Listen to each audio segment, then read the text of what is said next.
¿ya? Pero no era el tiempo porque yo llevaba esperando mucho tiempo, ahí después coordinamos para la segunda clase por dónde ingresar.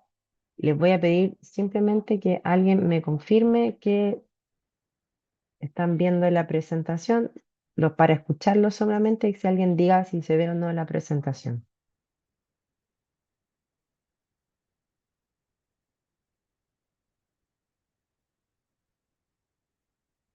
Hola, buenos días. Sí se ve.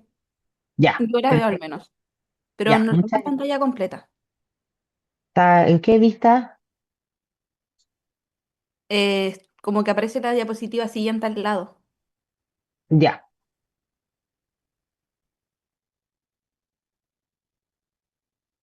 ahora sí, Sí, ahora sí. muchas gracias.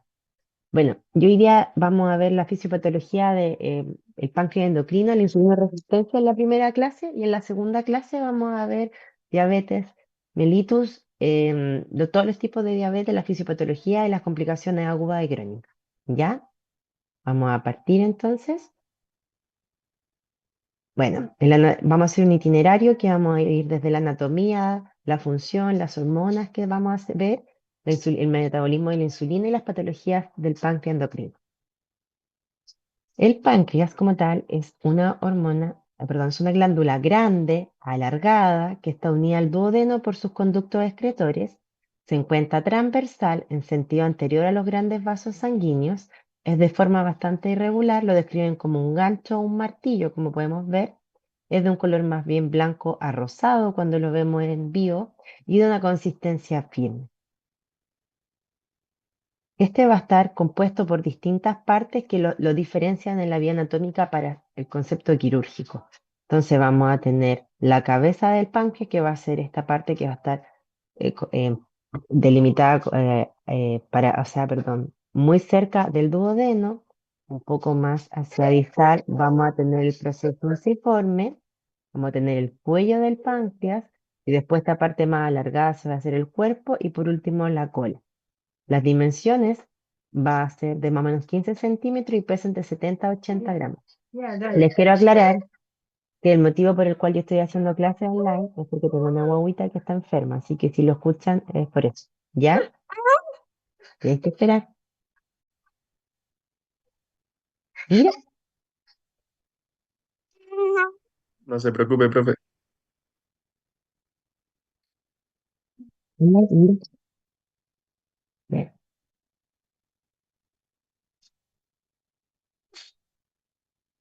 Ahora, ¿cómo el conducto principal del páncreas es el conducto pancreático, y este se relaciona con el conducto biliar para formar la ampolla hepatopancreática o ampolla de Vater, que es la que está acá encima. La ampolla de Vater se ve cuando uno hace la endoscopía y desemboca en el duodeno o en el vértice de la papilla duodenal mayor. Y es por acá donde hacemos el procedimiento del RCP. Por ejemplo, por endoscopía entramos y vamos a tratar de entrar hacia aquí, hacia el conducto pancreático principal, y aquí hacia la vesícula biliar para, entre comillas, sacar los cálculos. Ahora, ¿cómo va a estar irrigado el páncreas?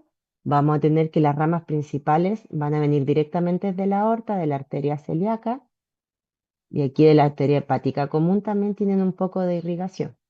El retorno venoso también va a estar dado desde la vena porta, que va a ser la principal. Vamos a tener aquí la rama, y aquí la rama inferior va a venir también de la vena hepática. Ahora, ¿cómo va a estar compuesta la histología del páncreas? El páncreas va a tener un estroma, que va a ser todo el tejido conectivo, que esté el tejido conectivo laxo, y el parénquima. En el estroma vamos a tener la cápsula y los tabiques, y en las parénquimas vamos a tener todo lo que son los islotes pancreáticos y los acinos glandulares, como podemos ver aquí en la imagen. ¿Cuáles son los islotes pancreáticos más conocidos? Los islotes de Langerhans. Y ahí en los islotes de Langerhans vamos a tener distintas células. El páncreas, como les mencionaba, es una glándula mixta. Vamos a tener composición exocrina y endocrina. En la parte exocrina vamos a tener los acinos glandulares, que son el 98% de la composición, y estos van a secretar el jugo pancreático. Y por otro lado, la función endocrina va a estar dada por los islotes pancreáticos, que de ellos vamos a tener la síntesis de varias hormonas como son la insulina, el glucagón y la somatostatina, entre algunas. Ahora, nosotros hoy día tenemos que ver la porción endocrina, que son los islotes de Langerhans.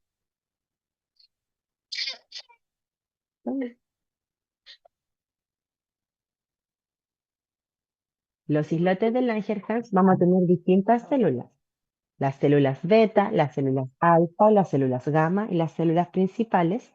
Y la disposición varía. Algunos textos informan las células de Langerhans en las células beta en un 60-80, otros 45-50.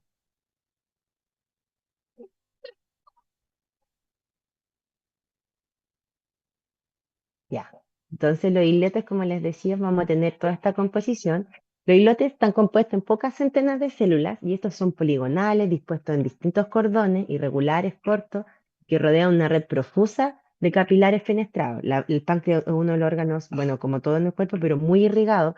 Entonces, por eso cuando se produce pancreatitis, se tiende a tener fallas orgánicas múltiples porque como está centrada en el centro del abdomen, tiene mucha irrigación, todas las enzimas que él produce a veces se disipan rápidamente por lo mismo. El páncreas se desarrolla, las células, perdón, del Langerhans se desarrolla entre las 9 y 10 semanas de gestación y está rodeado por los ácidos pancreáticos. La forma para verlos es la tinción de Mallory-Hassan y esta es capaz de describir los tres tipos de células que la componen principalmente, la alfa, la gamma, la beta. Las células, las PP, las principales, esas son más difíciles de ver, pero con la tinción de Mallory-Hassan se ven la alfa, la beta y la gamma.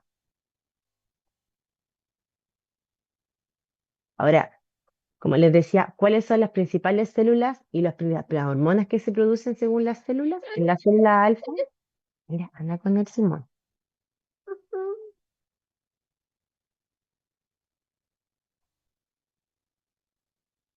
La célula alfa produce el porcentaje que ocupa de los islotes, el 25%, y la hormona que produce es el glucagón. Por otro lado, la beta está, como les decía, se describe entre un 45 a un 65%, y esto produce la insulina y el péptido C. Y por otro lado, tenemos a la célula delta, que más o menos el 10%, pero eso a veces es como que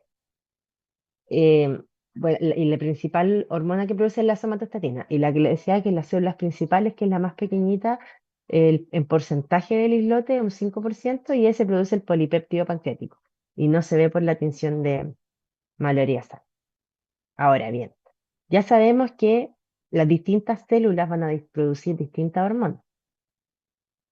Otra de las células que acá se mencionan, que está como en otras, las células épsilon, que esas son las que secretan grelina, pero en un menor porcentaje porque la grelina se produce principalmente a nivel de los enterocitos de nuestro intestino.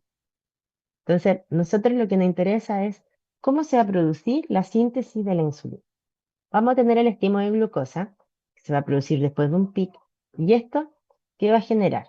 En las tracélulas beta de los islotes de Langerhans, vamos a tener la liberación de la insulina mediante que primero en el núcleo va a estimular el retículo endoplásmico para que reciba la señal y en vez de la proinsulina se transforme después a proinsulina. Esta proinsulina, mediante la acción del péptido C, va a transformarse a insulina y aparte del péptido C, ya están las vesículas liberadoras de insulina, se van a secretar hacia el exterior. Entonces, en el núcleo, el ARN mensajero, el que sale y se forma del ribosoma, en el retículo endoplásmico rugoso lo van a escindir y ahí se conoce como el proinsulina. Luego en el aparato de Golgi vamos a tener que se va a desdoblar formando las cadenas A, B y C y en esta etapa se llama preinsulina y después esta se va a almacenar en vesículas donde se libera la cadena A y B y tendremos la insulina y el péptido C que se liberan junto con la insulina. Entonces por eso ahora actualmente se ocupa la medición del péptido C. La liberación se va a dar estimulado por el transportador GLUT2, que es el que libera la insulina desde las células beta. Entonces, la secreción de la insulina, como les decía, va a estar estimulada por la glucosa y la incretina. Y aquí vamos a tener los minutos y aquí los niveles de insulina en el plasma. Y esto va a dar dado por la infusión de glucosa. Entonces, en la primera fase vamos a tener este pic cuando llegamos a un alto nivel de glucosa, que es en el caso 70 miligramos decilitro de glicemia en sangre. Y esto va a generar la primera secreción de la insulina. Esto va a bajar porque obviamente va a disminuir los niveles de glucosa en sangre y después efectivamente va a llegar la segunda fase que se va a volver a secretar un poco más de insulina. La insulina como tal se libera por pulsos. El primer pico como les decía, la primera fase es cuando tenemos la preinsulina que está formada, esta va a estar estimulada por la incretina y la glucosa. Y en el segundo se hace insulina de nuevo. Entonces, esta es la que tenemos almacenada en vesículas, que es la preinsulina, entonces está de secreción rápida. Y después, si yo necesito más, hay que formar más, y por eso este pulso es más lento. Entonces, recordar las fases que vamos a tener: la proinsulina, la proinsulina, que vamos a tener todas estas cadenas compuestas, que después cuando pasan a vesículas vamos a tener la insulina y el péptido C, pero aquí va a quedar en preinsulina. Y esta es la preinsulina, es la que se libera en la primera fase. Ahora, ¿cómo yo estimulo la secreción de insulina? Los estímulos para la secreción de la insulina va a ser la hiperglicemia, obviamente, el aumento de flujo de los aminoácidos y de los ácidos grasos, el aumento de los cetoácidos, el glucagón, el cortisol, las incretinas, la hipercalemia, la acetilcolina, la obesidad y las sulfonilurias. Por otro lado, los inhibidores de la secreción de insulina son la hipoglicemia, el ayuno, el ejercicio, la somatostatina, los alfa agonistas y el diazoxida. Ahora, ¿cómo va a actuar la insulina? El receptor de la insulina va a tener dos subunidades, la subunidad alfa y la subunidad beta, que va a estar unida a una tirosina quinasa. Esta tirosina quinasa va a activar a segundos mensajeros, que en este caso vamos a tener la MAP quinasa, que tiene un efecto mitogénico, estimulando la proteosíntesis en otros tejidos. Entonces aquí lo que hace es el crecimiento celular y la expresión de genes. Y en el caso del fosfato 3-fosfato quinasa, estimula la síntesis metabólica y moviliza los transportadores de la membrana celular. Y el GLUT4, que va a absorber la glucosa, el potasio y el bicarbonato. Entonces, la parte metabólica vamos a estimular la síntesis de lípidos, de proteína y de glicógeno. Y acá vamos a promover el transporte del GLUT4. ¿Ya? Entonces, ¿dónde va a actuar la insulina? Va a actuar a nivel del hígado, del músculo y del tejido graso. Y ahí vamos a ir viendo cómo se va a ir activando en cada parte. Es súper importante reconocer que el GLUT es el único transportador de glucosa, pero dentro de todos los GLUT que tenemos en nuestro cuerpo, el único que es activado por la insulina es el GLUT4. Y este es el que está en músculo, corazón y el tejido adiposo. Entonces, esto es clave, porque cuando se produce la resistencia a la insulina se produce en este transportador. Ya, entonces recordarlo, GLUT4. Ahora, ¿cuál es la acción de la insulina en el hígado? Como vimos, actúa la insulina en el tejido muscular, adiposo y corazón. En el hígado, cuando tenemos glucosa alta, obviamente aumenta la secreción de la insulina, ¿cierto? La glucosa acá se transforma mediante la glucoquinasa a glucosa 6-fosfato, después mediante otra glicosilación a fructosa 6-fosfato, fructosa 1,6 bifosfato, después a PEP, y aquí por acción de la piruvatoquinasa a piruvato, posteriormente acetil-CoA, y esta acetil-CoA se puede transformar a colesterol, ácido graso, etc. Aquí es cuando ya pasamos del piruvato entra la matriz mitocondrial. Las acciones de la insulina va a estar acá. Primero con la glucoquinasa, que va a estimular a la transformación de glucosa a glucosa 6-fosfato. Esta glucosa también se va a transformar mediante aquí la estimulación de la insulina a glucosa 1-fosfato y va a entrar a la glucógeno sintetasa para transformarse en glucógeno. Y después, como mover en el colesterol, actúa a nivel de las lipasas para transformar de VLDL a LDL y aquí actuando mediante las lipoproteínas lipasa. Lo que hace la insulina en el hígado es estimular el depósito de glucosa que se transforma en glucógeno, ya a que se ocupe la glucosa en depositarse. Por otro lado, en el adipocito vamos a estimular la captación de la glucosa, estimular la lipogénesis, es decir, creación de almacenamiento eh, mediante la lipogénesis, y le inhibe la lipólisis. Es decir, lo que nosotros queremos crear es almacenamiento de energía.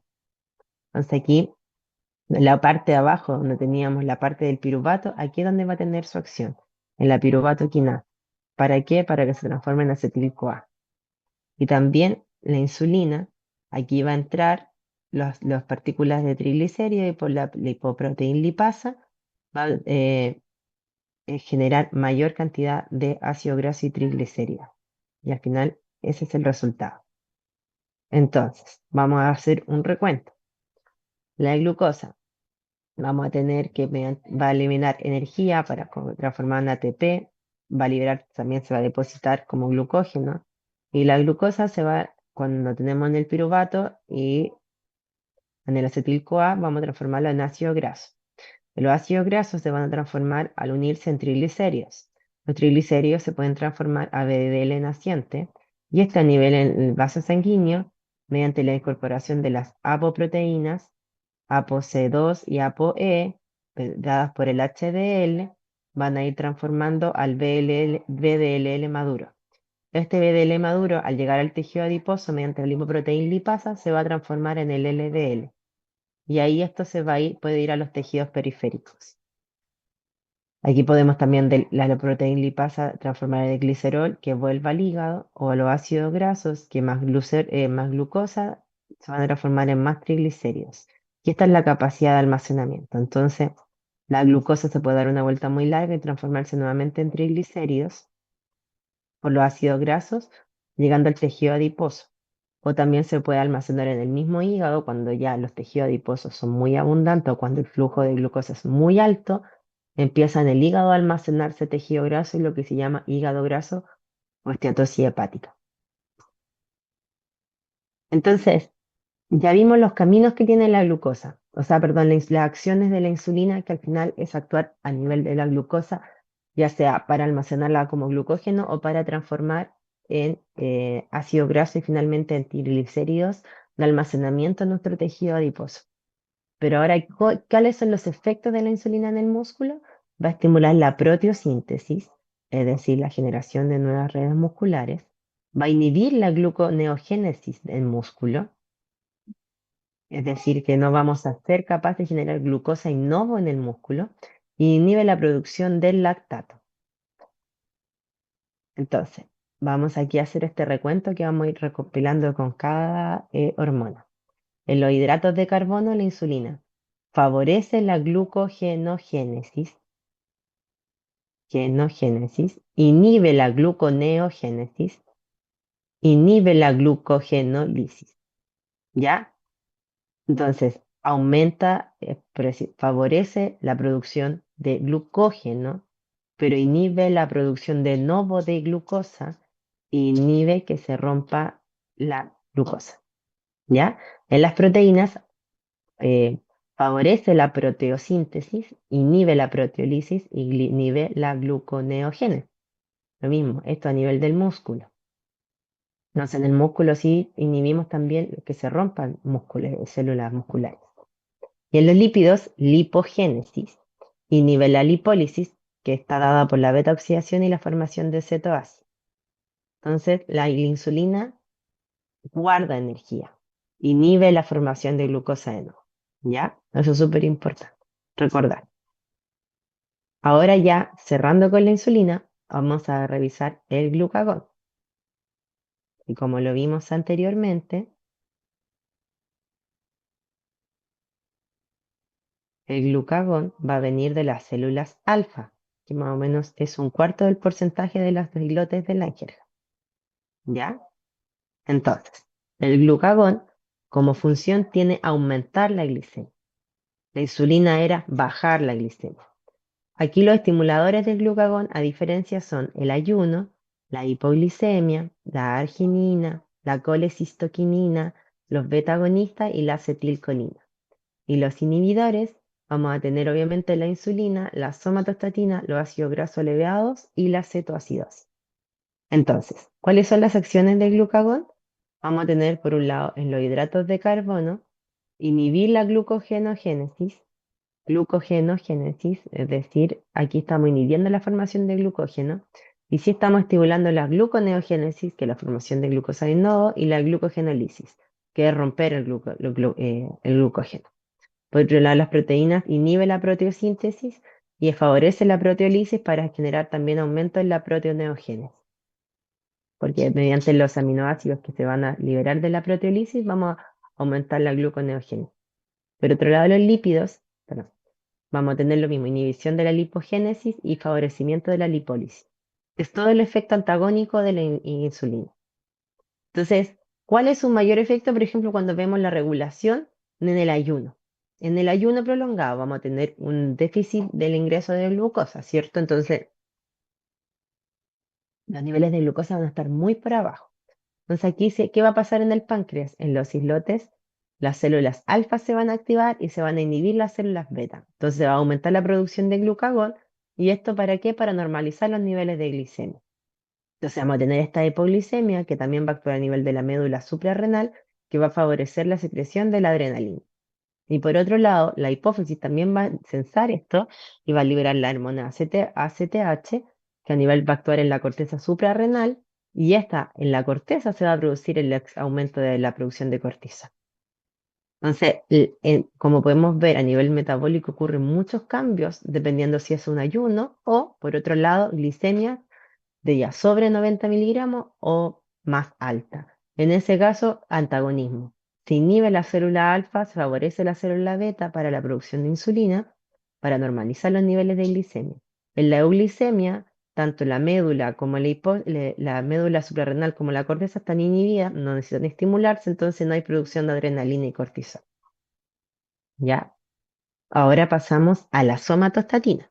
En la somatostatina, en el páncreas está dada por las células gamma que regulan la forma paracrine de la A y B y la activación de la SSTR, que en humanos es la SSTR2, que es la dominante y que reduce el AMP-C, la actividad eléctrica y el influjo del calcio, inhibiendo la secreción de glucagón e insulina. La somatostatina actúa regulando estas dos células. ¿Qué es las SSTR? Es una sigla en inglés, pero son los receptores acoplados a la proteína G. Entonces, como decíamos en humanos, la SSTR2 es dominante. Recordar, receptores acoplados a la proteína G. A nivel de la hipófisis, va a inhibir la liberación de la hormona de crecimiento y la TSH. En el tubo digestivo va a disminuir el ácido gástrico, el vaciamiento, la motilidad, absorción y flujo esplánico, y frena múltiples hormonas gástricas como la gastrina, la CCK, la VIP y la secretina. Y a nivel neural va a modular la neurotransmisión, dolor y funciones cognitivas vía también SSTR en el sistema nervioso central y el sistema nervioso periférico. Entonces, la SSTR son los receptores acoplados a proteína G. Entonces, por eso aquí en humanos también reduce la actividad de la AMP. Ya, aquí vamos a hacer un break si estábamos presencial, pero como desconectamos tan tarde, vamos a continuar, ¿ya? Esta es la parte como de la funcionalidad de las hormonas, de la funcionalidad del páncreas como tal. Entonces ahora vamos a ver las patologías del páncreas endocrino, ¿ya? Y vamos a tener que hay distintas enfermedades del páncreas endocrino. Vamos a tener los tumores endocrinos, la resistencia a la insulina y la diabetes mellitus que se vamos a ver en la segunda clase. Entonces, los tumores endocrinos del páncreas vamos a tener en tumores funcionantes y en los no funcionantes. Y esto va a estar diferenciado netamente por si hay o no un síndrome clínico asociado a la liberación de hormonas. En los no funcionantes simplemente no hay clínico. La incidencia.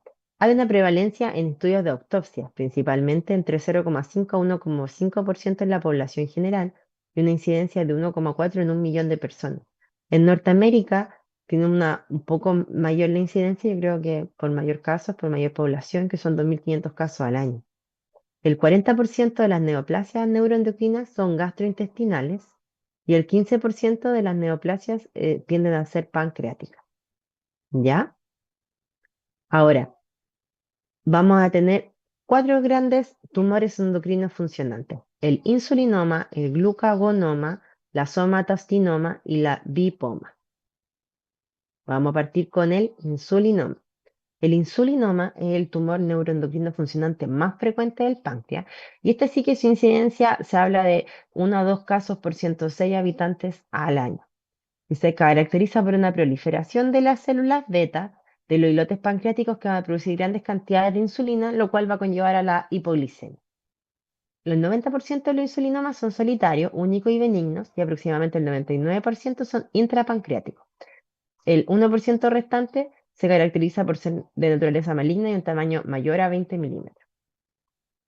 Vamos a tener el diagnóstico que va a estar dado por una triada clásica, que es la triada de Whipple, que es en honor al doctor Whipple, y que está dado por síntomas de hipoglicemia en ayuno, documentación de hipoglicemia con una glucosa sérica menor a 50 y alivio de los síntomas hipoglicémicos posterior a la administración exógena de glucosa. Es decir, síntomas, laboratorio que demuestre que tiene hipoglicemia y mejora los síntomas con alguna glucosa exógena. ¿Y cuáles vamos a tener los síntomas? Los síntomas de hipoglicemia vamos a tener lo que son neuroglucopénicos y los adrenérgicos. Los neuroglucopénicos vamos a tener todos los trastornos visuales como la diplopia, visión borrosa, confusión, alteración de la conciencia, debilidad, trastornos motores transitorios, mareo, fatigas, conducta inapropiada, dificultad para hablar, cefalea, parestesia. Y los adrenérgicos, la sudoración, los temblores, náuseas, palpitación.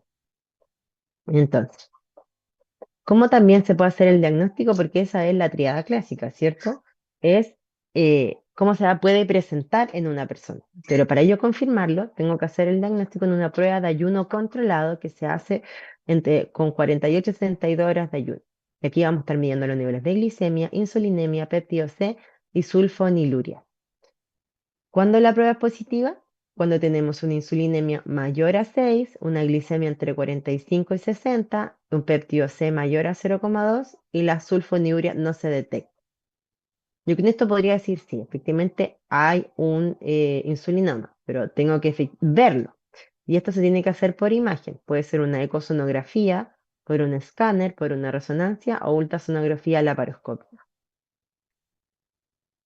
Entonces yo con esto lo voy a confirmar y el tratamiento se va a dar obviamente según la localización, pero lo que al final se necesita es sí o sí sacar el insulino. Por otro lado, vamos a tener el glucagonoma. Los glucagonomas son muy raros, pero similares a otros tumores de las células de los islotes, en los que las lesiones primarias y metastásicas son de bajo grado y la supervivencia es mayor a los 15 años.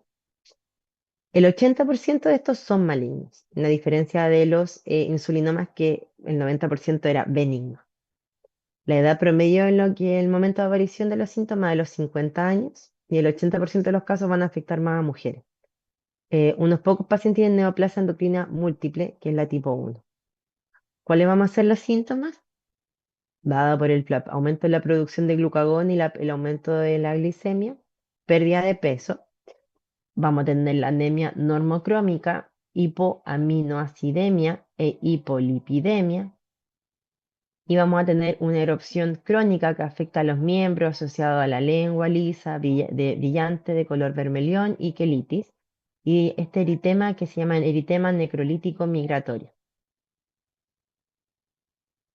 ¿Cómo se va a hacer el diagnóstico? Al nivel sérico de glucagón, tiene que estar obviamente muy elevado, y esto vamos a tener niveles sobre 1000 o que el normal es 200, entonces menor a 200, entonces ya sobre 1000 se hace el diagnóstico. Y hay que sí o sí encontrar el tumor y esto se hace mediante escáner o ecografía endoscópica por la localización. Y lo mismo, el tratamiento es la excisión del tumor. Por otro lado tenemos la somatostatina. La somatostatina es un tumor endocrino infrecuente que está originado en las células B y está dado por la hipersecreción de la somatostatina. También la edad media son los 50 años. No hay diferencia por sexo, a diferencia del el glucagonoma, que sí tiene más prevalente en mujeres. La incidencia es menor a 0,1 casos por millón de habitantes. Es muy, muy raro. Y las manifestaciones clínicas son distintas porque acá lo más frecuente es el dolor abdominal y la pérdida de peso. La localización pancreática vamos a tener la triada clásica, que es la diabetes, la colelitiasis y diarrea con esteatorrea. Y la localización, cuando es duodenal, vamos a tener síntomas secundarios, efecto de masa como dolor abdominal e ictericia. Aquí también, como vamos a tener el efecto de masa, pensemos, el duodeno es la primera porción del intestino delgado. Entonces, si hacemos un efecto de masa, podríamos tener una mala absorción, primero uno, bajo de peso, y vamos a tener esta sensación de saciedad precoz porque puede estar hasta ejerciendo la presión hacia el píloro, generando un síndrome pilórico. Entonces, la sintomatología, depende de su localización, es muy distinta. Entonces, ¿qué es lo más frecuente de poder encontrarlo? Es de manera incidental.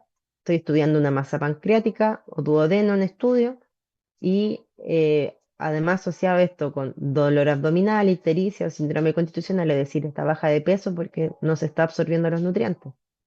Y a veces lo más probable es que sea un hallazgo intraoperatorio. Si hay sospecha preoperatoria, ¿cómo lo puedo hacer? Puedo determinar los niveles de somatostatina en el plasma que van a estar elevados, mayor a 160. Y obviamente las imágenes. Pero como es un diagnóstico tan raro, es normal no pensarlo. No es como que uno llegue y diga, hoy no, lo más probable es que usted tenga un somatostinoma. No.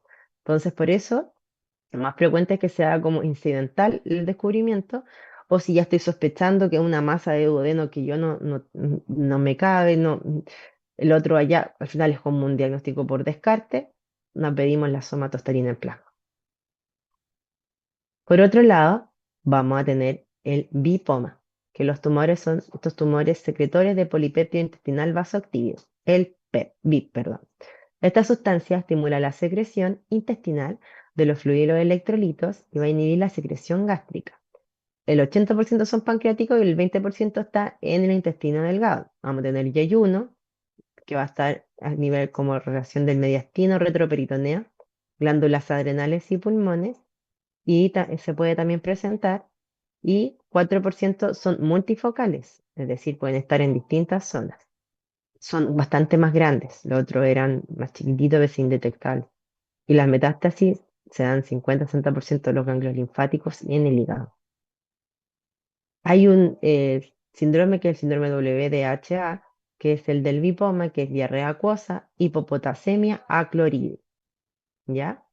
Y esa es la forma que se puede hacer diagnóstico mediante la clínica. En laboratorio vamos a pedir los niveles de BIP y por imágenes vamos a ver el tumor de páncreas en la prueba de imagen y no buscar en las otras localizaciones que pueden ser en el yeyuno principalmente del intestino delgado y si no a nivel de retroperitoneo. Y los no funcionales, 35-50% son de pancreáticos, se dan principalmente en la cabeza del páncreas y la producción hormonal es escasa o nula. Y efectivamente el 60 puede ser malignos y esto es lo que harían es tratarse como un cáncer de páncreas. Y los síntomas, dolor abdominal, ictericia, pérdida de peso y eh, como síntoma tumor abdominal es una masa no muy difícilmente palpable, porque el páncreas no es de primero que se palpa a nivel del abdomen, pero sí puede estar generando este efecto masa a nivel del duodeno, sobre todo cuando están en la cabeza del páncreas. Eso. Eso es con los tumores, ya endocrinos y no funcionales y no funcionales. Por otro lado, vamos a tener la resistencia a la insulina. Resistencia a la insulina es una condición altamente prevalente que está asociada a un estilo de vida no saludable. ¿Ya? Se expresa en diferentes vías metabólicas y va a aumentar el riesgo en diferentes órganos y sistemas. Las manifestaciones clínicas son principalmente los diagnósticos de esta condición y no son necesarios los test específicos de laboratorio. Aquí voy a ser muy insistente con que no se necesita hacer pruebas de laboratorio para diagnosticar la resistencia a la insulina. ¿Ya? Entonces, ¿cómo lo vemos cuando analizamos esta imagen? Cuando nosotros tenemos un consumo excesivo de carbohidratos, el páncreas obviamente va a secretar más insulina. Las células a las cuales actúa la insulina, que recordemos cuáles son, las células musculares, cardíacas del tejido adiposo, empiezan a generar una resistencia a la insulina por la sobreestimulación que se está llevando. Y obviamente Esto va a generar niveles altos de glucosa en sangre porque la insulina nos va a estar dando abasto a que toda la glucosa que está entrando entre efectivamente al cuerpo. ¿Y esto qué se va a ver? Se va a empezar el azúcar a guardar como grasa, entonces vamos a aumentar los tejidos adiposos, se va a generar una inflamación sistémica y esto va a continuar a medida que no cambien el hábitos de alimentación. Entonces, la resistencia a la insulina se define como la disminución de la acción de la insulina a nivel celular. Y esta va a alterar los tres ejes del metabolismo, tanto glucídico, lipídico y proteico. Entonces, yo veo que hay esta resistencia, el páncreas dice, no, es que no está actuando, todavía sigue los niveles de glicemia altos. ¿Y qué hace? Produce más insulina. Entonces va a generar este estado de hiperinsulinemia compensatoria. ¿Me los pasa? Ya. Entonces, fisiológicamente, ¿qué es? Debe, ya.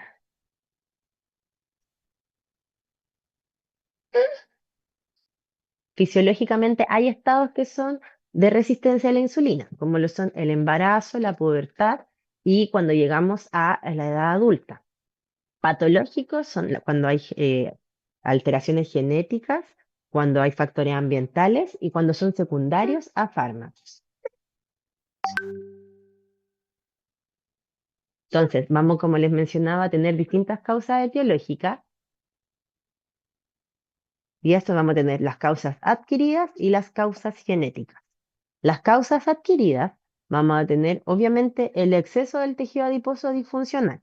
En este caso, la obesidad. Dos, el envejecimiento, que eso es algo que a todos nos va a pasar.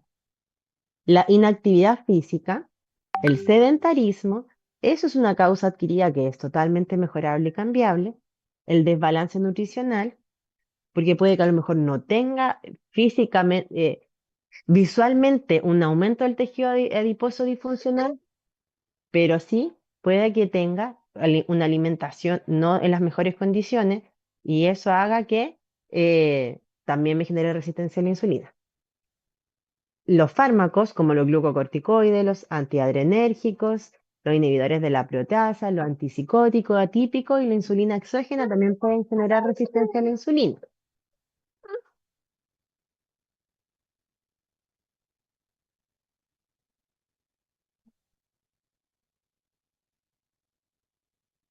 Por ejemplo, bueno, lo tuvieron que haber visto en la clase de la mona suprarrenal, el tema del síndrome de Cushing que se da, por ejemplo, por el uso de los glucocorticoides. Y las dietas altas en sodio también se ha visto que podrían generar resistencia a la insulina, cuando hay toxicidad por glucosa y la lipotoxicidad por exceso de ácidos grasos circulantes. Causas genéticas son las distrofias miotónicas, la ataxia telangiectásica, el síndrome de Armstrong, el síndrome de Rabson-Mendeland, el de Werner, la lipodistrofia, el síndrome de ovario poliquístico, que ahora cambió su nomenclatura. También da la resistencia a la insulina tipo A y la resistencia a la insulina tipo B.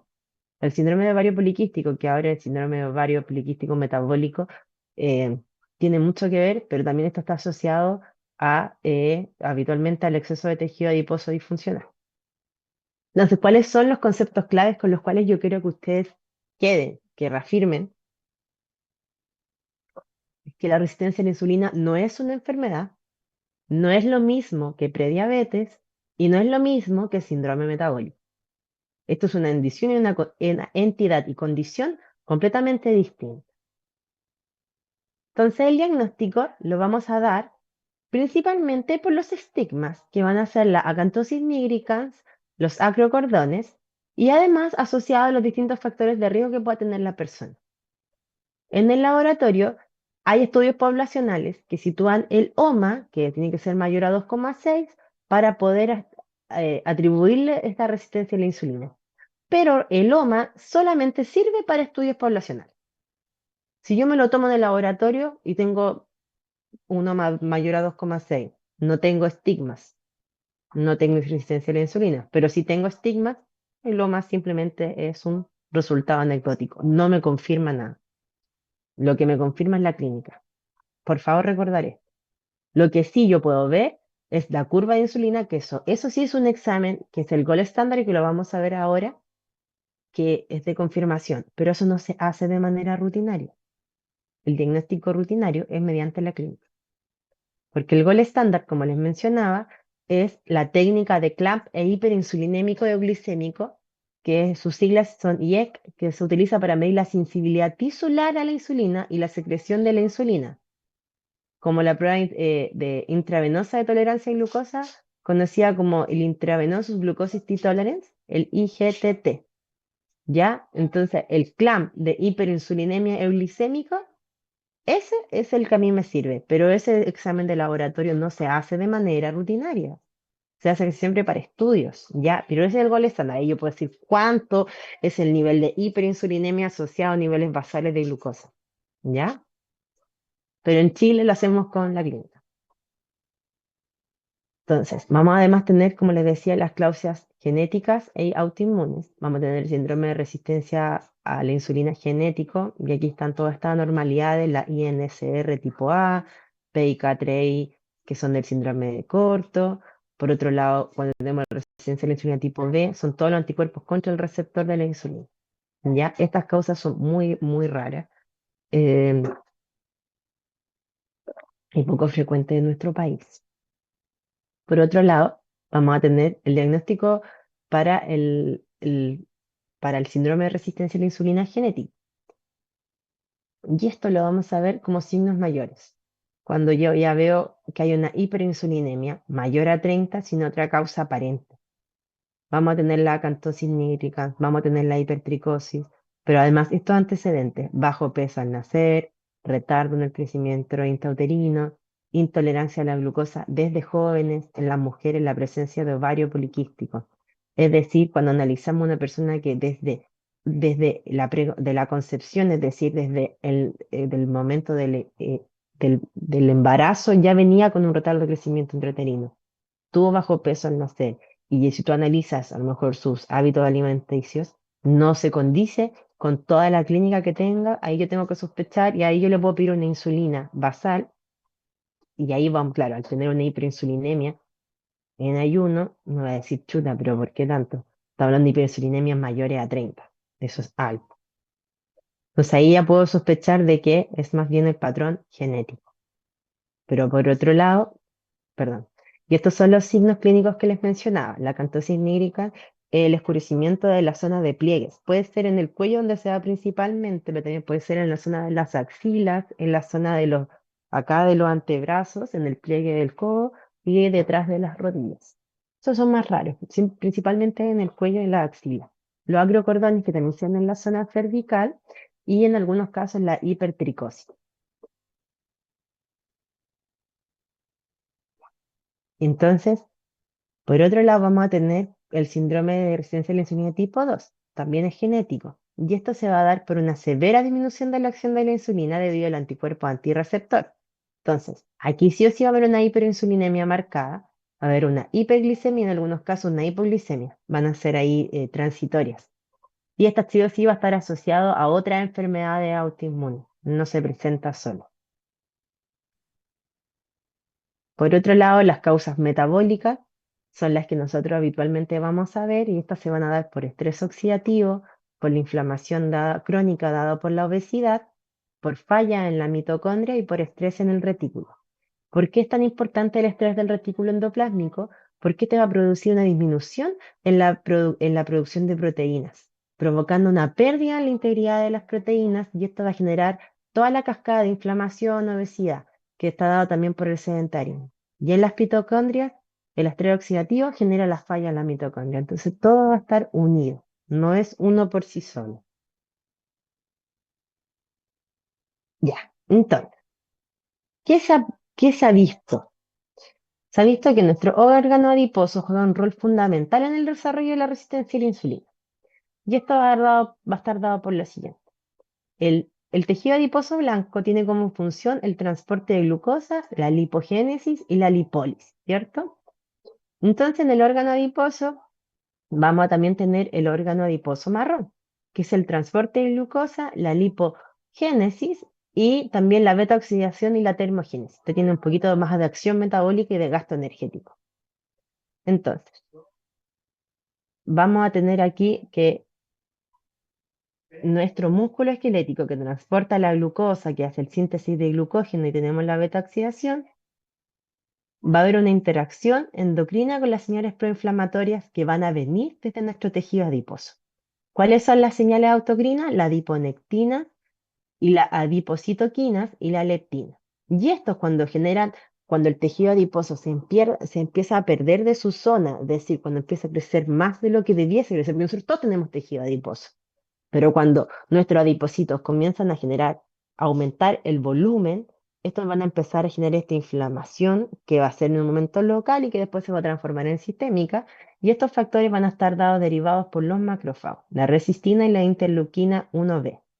Y estos van a estar produciendo citoquinas proinflamatorias y quimioquininas, la interleuquina 6, la MCP1, el factor de necrosis tumoral alfa y la resistina.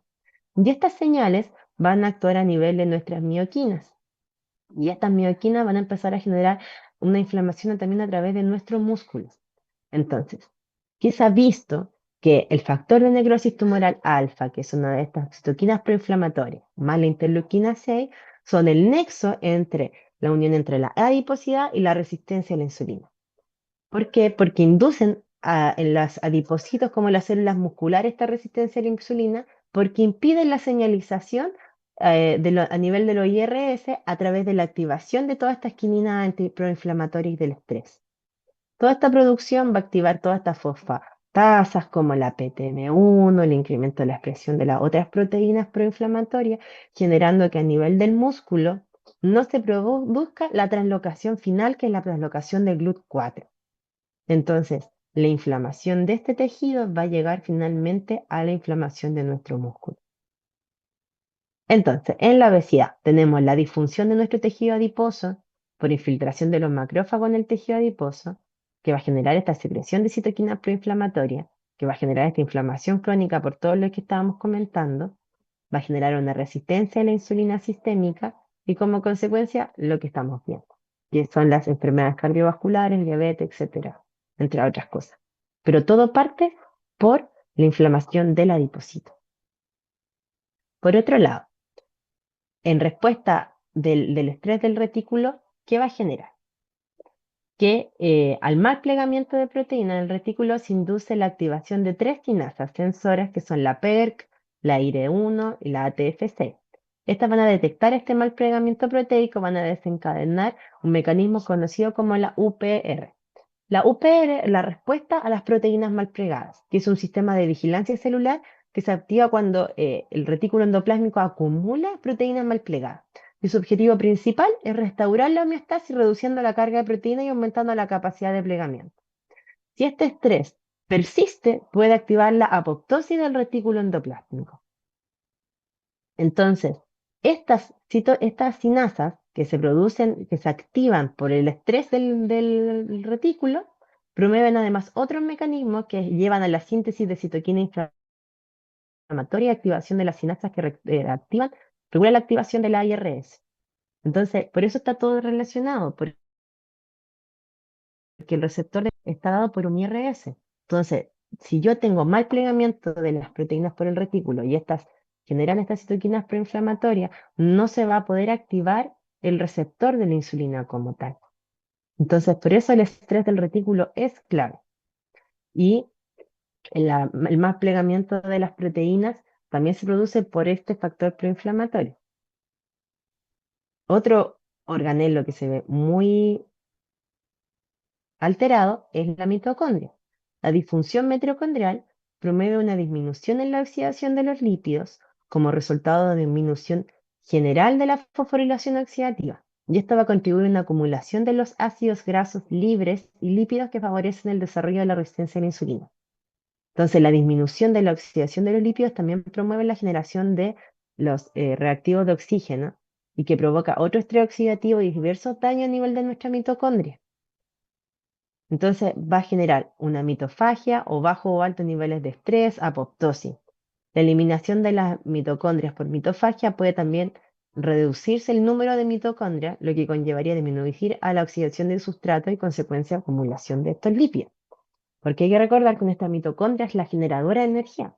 Entonces, como habíamos visto en un gráfico anterior, la glucosa está destinada para generar energía y obviamente llevar la glucosa a los distintos tejidos de nuestro cuerpo. Entonces, si nuestro organelo, que es el principal gastador de energía, empieza a morir, vamos a tener menos producción de energía y por concomitante menos uso de glucosa.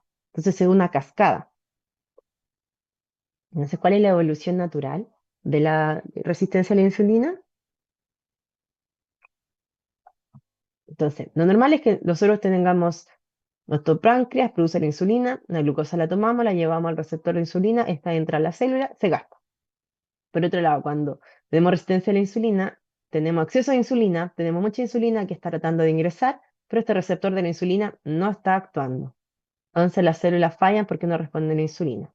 Y la progresión es que en un momento esta hiperinsulinemia baje y se transforma en una hipoinsulinemia, y esto va a ser deterioro del páncreas, y esto va al final lo que hacer es aumentar la glucosa circundante y va a generar una diabetes. Eso, chicos, dudas, consulta. Ahora,